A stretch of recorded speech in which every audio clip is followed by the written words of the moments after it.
कुछ दिन पहले ही गोरी ने प्यारे प्यारे 2 अंडों को जन्म दिया है। लाडो अपने आने वाले बच्चों का बेसब्री से इंतजार कर रही थी। लाडो ने अपने आने वाले बच्चों के लिए झूले भी बनवा दिए थे। दिन लाडो के घर के पास से एक शिकारी चिल शिकार की तलाश में घूम रहा था। उसे थोड़ी देर में ही चिड़िया का घोंसला दिखाई देता है। मैं बहुत देर से शिकार की तलाश में घूम रहा था, अब जाके मुझे कुछ मिला है। चिल लाडो की खिड़की से झांक कर देखता है कि उसे 2 अंडे दिखाई देते हैं। वाओ, आज तो मजा ही आ गया। आज मैं इन दोनों अंडों की दावत उड़ाऊंगा। लाडो अनाज लाने के लिए घर से बाहर गई हुई थी। चिल लाडो का दरवाज़ा तोड़ने की बहुत कोशिश करता है, लेकिन लाडो ने अपने घर का दरवाज़ा इतना पक्का बना रखा था कि उसको चिल नहीं तोड़ पाता है। ये दरवाजा तो बहुत पक्का है, अभी के लिए तो मुझे यहाँ से जाना होगा।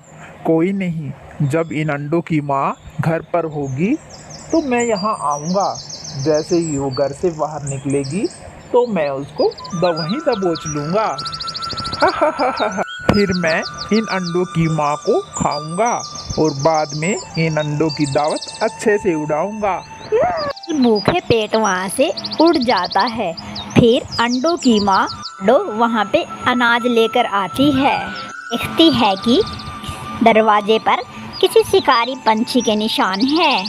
बाप रे, लगता है जब मैं अनाज लेने गई थी तब यहाँ पर कोई शिकारी पक्षी आया था। अच्छा है मैंने अपना घोंसला बहुत पक्का बनाया था। हे भगवान, तेरा लाख लाख शुक्रिया। कुछ दिन गुजर जाते हैं कि चिड़िया के प्यारे प्यारे 2 बच्चे निकलते हैं। बच्चों ने अभी आँख भी नहीं खोली थी। बच्चे बहुत ही प्यारे थे, वो बहुत ही भूखे थे। मैं बाहर जाकर थोड़ा अनाज ले आती हूँ। चिल भी उसका इंतजार कर रहा था। जैसे ही लाडो घर से बाहर निकलती है, चिल उसके आगे आ जाता है। अरे ओ चिड़िया, कहाँ जा रही हो इतनी जल्दी में? मैं मेरे बच्चों के लिए अनाज लेने जा रही हूँ। अब तुम सीधा मेरे पेट के अंदर जाओगी और फिर वो तुम्हारे दोनों बच्चे। बहुत दिन से मैं तुम्हारे घर पर निगरानी रख रहा था और मैंने तुम्हारा दरवाज़ा तोड़ने की कोशिश भी की थी, मगर तुम्हारा दरवाज़ा इतना पक्का है कि वह मुझसे टूटा ही नहीं। और मैं इतने दिनों से तुम्हारा बाहर आने का इंतज़ार कर रहा था। आज वो दिन आ ही गया आखिरकार। चिल भाई, मुझे और मेरे बच्चों को मत खाइए। चिल सोचने लगता है, तभी उसके दिमाग में एक आइडिया आता है। अगर मैंने आज ही इसको और इसके बच्चों को खा लिया तो कल फिर मुझे कोई दूसरा शिकार ढूंढना पड़ेगा। देखो चिड़िया, मैं तुम्हारे बच्चों को और तुम्हें नहीं खाऊंगा, पर इसके बदले तुम्हें मेरे लिए रोज एक नया शिकार लाना पड़ेगा। अगर एक दिन भी तुम मेरे लिए शिकार नहीं लाई तो मैं तुम्हारे बच्चों को उठा कर ले जाऊंगा। नहीं नहीं चिल भैया, मैं आपके लिए रोज खाना लेकर आऊंगी। मैं अपने बच्चों से बहुत प्यार करती हूँ। ठीक है, अब जल्दी से जाओ और मेरे लिए खाना लेकर आओ। इधर कालू कौवा अपने घर पर आराम कर रहा था। वह खिड़की से देखता है कि लाडो चिड़िया कहीं जल्दी में उड़कर जा रही है। कालू कौवे ने सोचा कि लाडो अनाज लेने घर से बाहर गई है, मगर वह थोड़ी देर में देखता है कि वह मरा हुआ पक्षी लेकर अपने घर की तरफ वापस आ रही है। ये मैं क्या देख रहा हूँ? ये लाडू मरा हुआ पक्षी लेकर कहाँ जा रही है? इस बार फिर कालू कौवे को लाडो चिड़िया जाती हुई दिखाई देती है। इस बार वह मरा हुआ खरगोश लेकर आई थी। कालू सोच में पड़ जाता है, उसको कुछ समझ नहीं आ रहा था। तभी कालू ने लाडो चिड़िया का रास्ता रोक लेता है। अरे लाडो, ये क्या कर रही हो? मैं कल से तुम्हें देख रहा हूँ। तू इन मरे हुए पक्षियों को अपने घर क्यों लेके जा रही हो? आखिर बात क्या है? लाडो कालू को सारी बातें बता देती है। अरे बाप रे, ये तो बहुत बड़ी परेशानी है, मगर तुम ऐसा कब तक करोगी लाडो? क्या करूँ कालू भैया, मुझे अपने बच्चे बड़े होने तक ऐसा करना पड़ेगा। अब मैं चलती हूँ भैया। वो चील मेरे घोंसले के आगे ही बैठा है। अगर मैं समय पर नहीं पहुंची तो वो मेरे बच्चों को खा जाएगा। लाडो का रोज का काम हो गया था। लाडो चील के लिए शिकार लाती और चील उसको दावत खा के चला जाता। फिर एक दिन लाडो चिड़िया बहुत बीमार पड़ जाती है। उसको बुखार हो गया था। मैं क्या करूं, कैसे बाहर जाऊं? अगर मैं बाहर नहीं गई तो मैं कैसे शिकार लेके आऊंगी? अगर शिकार नहीं लाई तो बहुत बड़ा अनर्थ हो जाएगा। माँ, ओ माँ, मम्मा, हमें बहुत भूख लगी है, हमें कुछ खाने को दो ना। बच्चों, आज मेरी तबीयत बहुत ख़राब है, मेरे सिर में बहुत दर्द है, बस थोड़ी देर रुक जाओ, मैं थोड़ी देर बाद आप सबके लिए अनाज लेने जाऊंगी। तब तक तुम एक काम करो, मैंने इमरजेंसी के लिए थोड़ा अनाज पहले से ही अलमारी में स्टोर करके रखा है, तब तक तुम वो खा लो। चील लाडो का इंतज़ार कर रहा था। अरे ये पागल चिड़िया अभी तक बाहर क्यों नहीं आई? उसे आ जाना चाहिए था। मुझसे भूख बर्दाश्त नहीं हो रही। अब मैं उसके बच्चों को नहीं छोड़ूंगा। चिड़िया का घर बहुत दूर था। तभी उसे रास्ते में गोरी चिड़िया का घर दिखाई देता है। ये हुई ना बात।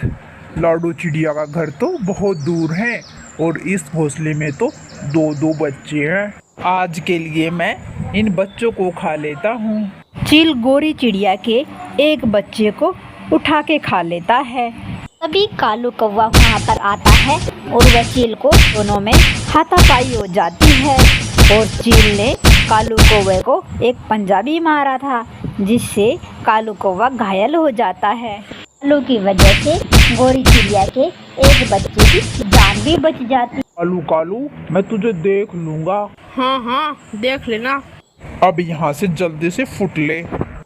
तभी वहाँ पे गोरी चिड़िया आ जाती है। ये सब किसने किया कालू भैया? कालू गोरी चिड़िया को सारी बात बता देता है। इस दुष्ट चील को नहीं छोड़ूंगा। गोरी बहन, वो दुष्ट चील बहुत खतरनाक है। वह सारे पक्षियों को बहुत परेशान कर रहा है। सबसे ज्यादा तो वह लाडो चिड़िया को परेशान कर रहा है। लू मन ही मन सोच रहा था, अगर जंगल में ऐसे ही चलता रहा तो एक दिन एक भी पक्षी नहीं बचेगा। मुझे कुछ ना कुछ तो करना ही पड़ेगा। तभी कालू के दिमाग में एक आइडिया आ जाता है। कालू और गोरी चिड़िया लाडो के घर पर जाते हैं। लाडो की तबीयत अब कुछ ठीक थी और कालू लाडो को सारी बातें बता देता है।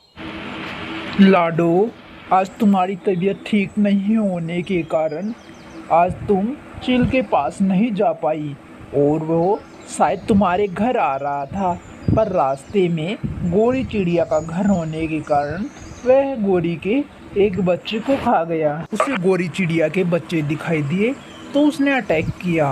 अब वह जल्दी ही तुम्हारे घर आएगा, इसलिए उसके घर आने से पहले हमें कुछ करना पड़ेगा। लेकिन हम क्या कर सकते हैं कालू भैया? मेरे पास एक आइडिया है लाडो। कालू लाडो को और गोरी चिड़िया को सारी कहानी बता देता है कि हमें क्या क्या करना है। कालू और गोरी चिड़िया नागराज की गुफा के पास आ जाते हैं। वाह, मैं क्या देख रहा हूँ, शिकार खुद चल के मेरे पास आया है। नागराज जी, आपको शिकार की पड़ी है या फिर अपने बच्चों की? ये तुम क्या बोल रहे हो? जो कहना है साफ साफ कहो। हमारे जंगल में एक शिकारी खूंखार चील आ गया है।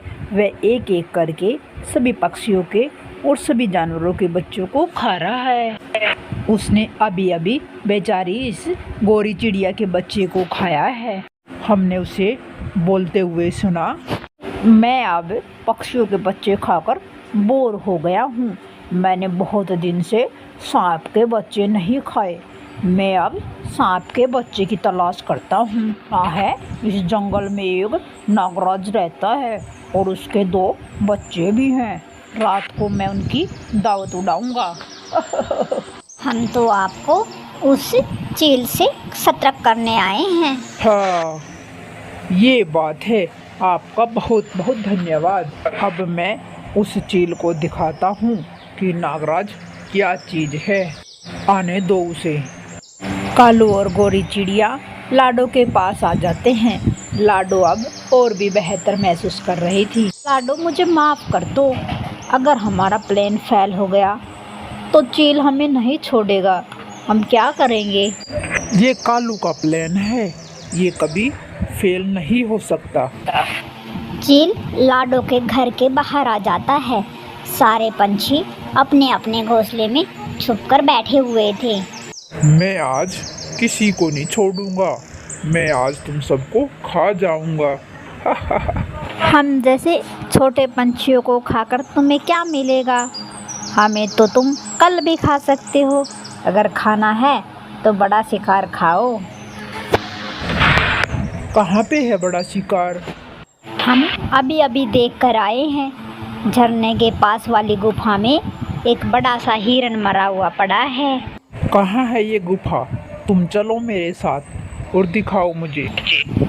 लाडो चील को नागराज की गुफा के पास ले आती है। नागराज लाडो को नहीं पहचानता था क्योंकि उसने लाडो को कभी नहीं देखा था। कहाँ है वो हिरन?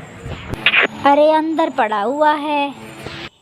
कौवा और गोरी चिड़िया ऊपर बैठे हुए सब देख रहे थे। लाडो, तुम मेरे साथ कुछ छल तो नहीं कर रही हो? अरे नहीं भैया। चील भैया, तुम अंदर तो जाओ। चील को बहुत भूख लगी थी। भूख के चक्कर में उसे कुछ समझ नहीं आ रहा था। वह अंदर ही चला जा रहा। अरे, ये चिड़िया तो इसे अंदर ही भेज रही है। मैं इसको अंदर जाने देता हूँ, फिर इसे देख लूँगा। अरे चिड़िया, आज तो मैं पेट भर के खाऊंगा। अरे चील भैया, वो बहुत बड़ा हिरन है, क्या तुम उसे अकेले खा पाओगे? हाँ, मैं खा लूँगा। और चील गुफा के अंदर चला जाता है।